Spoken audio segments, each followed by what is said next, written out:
今天晚餐早点吃，他们回来的也比较早，可能4点多钟就要回来了。红薯粉、滑肉、剁辣椒焖花甲、可乐、鸭舌，今天尝试了一下，可好吃了。滑肉我用的是这一坨瘦肉，你可以用里脊肉，给它切成薄片，加上一点点的盐、白胡椒粉，然后就是一点鸡粉或者是味精提一下鲜，葱姜水少量的给它往一个方向搅打上劲，或者是抓捏均匀就可以了。这个就是稍微的码一下底味，然后它那个肉很嫩嘛，又有点水分。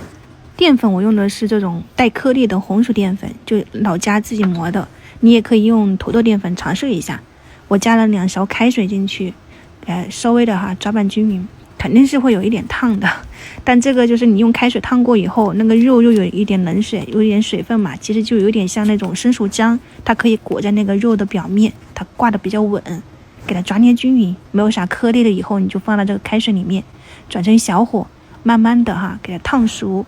全部浮起来以后呢，你放上一点生姜末，给它调一下底味，就是猪油、盐、胡椒粉，然后再来一点鸡精、味精，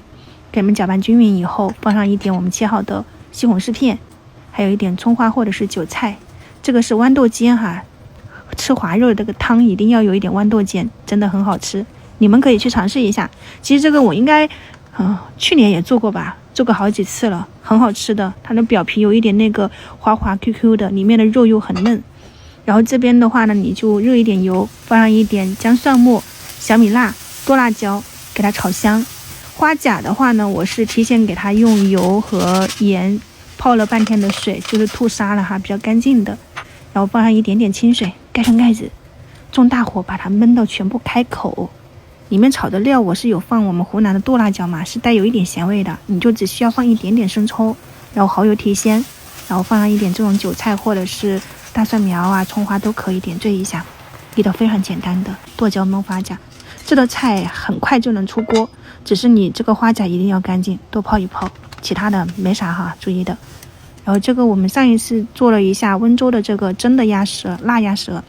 那有很多朋友让我尝试一下焖可乐的那个口味，我今天就特意买了一点可乐回来焖。